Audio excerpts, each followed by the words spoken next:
इंद्रायणीचं पसायदान. दिनांक 19 सप्टेंबर. कथेची गोष्ट. लेखक डॉक्टर संतोष मोतीराम मुळावकर. अभिवाचक किमया संतोष मुळावकर. एकेकाचा काळ असतो. ही खरं तर न पटणारी गोष्ट आहे, पण ती घडणारी कथा आहे. मराठी कथेचा एक काळ होता. मराठी कथा अक्षरशः सोन्याचा धूर ओकत होती. कथेत धूर असणं आणि तोही सोन्याचा असणं ही एक नवलकथा होती. तरीही ती खरी होती. त्या धुरानं वाचक बिचारे रडवेले होत होते. कथेच्या श्रीमंतीमुळं हर्षवायू सुटत होता. एक होतं आटपाट नगर. तिथं सगळा थाटमाट होता. सगळ्यांची घरं सोनेरी प्रासादांची होती. त्या सोनेरी प्रासादांना सोनेरी कळस होता. अशा या श्रीमंत नगरात एक गरीब माणूस राहत होता. ही कथा ऐकताना प्रश्न पडायचा, सगळे श्रीमंत असताना हा एकटाच गरीब कसा? या कथेत गरिबाच्या जातीचाही उल्लेख असायचा, पण ही कथा जातीवाचक वाटायची नाही. कथा सांगणारा कथेत असा गुंतायचा की ऐकणारा गुंग व्हायचा. जे हत्ते काळाची ठाई आटपाट नगरात अशा लांबच्या लांब कथांचा आणि आखूडच्या आखूड गोष्टींचा थाटमाट आणि सुळसुळाट असायचा.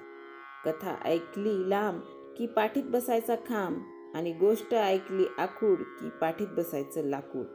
कहाण्या तर आयुष्यभर पुरत होत्या. अश्रुचिंब कहाण्यात अधूनमधून आनंदाच्या उकळ्या फोडणारे रंगतदार किस्से असायचे. त्या काळी मराठी कथेचे पाय नेहमीच जड असायचे. ही गोष्ट मराठीतले सध्याचे कथाकार अत्यंत जड अंतःकरणानं मान्य करतात. कवी, कादंबरीकार आणि नाटककार आपण कथेच्या गावचेच नाही असं दर्शवतात. खरं तर प्रत्येक जीवनानुभव कथात्म, काव्यात्म आणि नाट्यात्म असा एकात्म असतो. पण ह्या एकात्मतेच्या विस्मरणाच्या शापातच शाश्वत राहायचं असा सगळ्याच साहित्यिक मजकुरांचा ठाम निर्णय पांढऱ्या कागदावरच्या काळ्या रेषेसारखा ठोस असावा.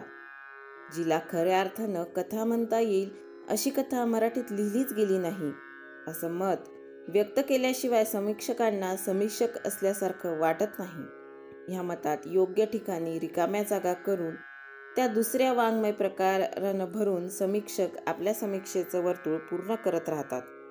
समीक्षेची समीक्षा केली जात नसल्यामुळं समीक्षकांना स्वतःचा शब्द अंतिम वाटतो, स्वतःचं लेखन वैचारिक वाटतं. खरं तर ही अवैचारिकताच असते. ही अवैचारिकता बऱ्याच प्रमाणात मराठी कथेसाठी काळ ठरली, आणि मराठी कथेचा एक काळ होता असं म्हणण्याची वेळ आली.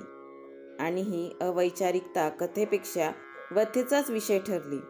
पुढं पुढं तर आपली कथा ही कथा ठरावी यासाठी कथेवर लिहून घेणे, ते छापून आणणे हा व्यभिचारही अनेक कथालेखकांनी या प्रांतात आणला, रुजवला आणि वाढवला.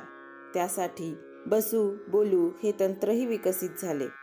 या तंत्राचे पुढे गटतट झाले, पण केवळ या अवैचारिकतेला, व्यभिचाराला, गटातटांना दोष देणं ही कथा आणि व्यथाही ठरणार नाही. आपली कथा कितपत प्रयोगशील आहे, किती इतरांच्या प्रयोगशीलतेचं अनुकरण आहे, आपली कथा प्रचलित प्रवाहासोबत वाहवत जाते की स्वतःचा नवा प्रवाह निर्माण करते, या संबंधीचं आत्मनिरीक्षण आजच्या कथाकारांनी करायला हवं. आपल्या आयुष्यात आपली कथा का संपते, आणि विठ्ठल सीताराम गुर्जर यांचं आयुष्य 19 सप्टेंबर 1962 संपल्यावर इतका काळ लोटला तरी गुर्जरांची कथा अजूनही टवटवीत का वाटते, असाही तौलनिक अभ्यास आजच्या कथाकारांनी करायला हवा. असा अभ्यास संपूर्ण झाला तर निश्चितच सुफल होईल, आणि खांब किंवा लाकूड ह्यापैकी काहीतरी निश्चितच सापडेल.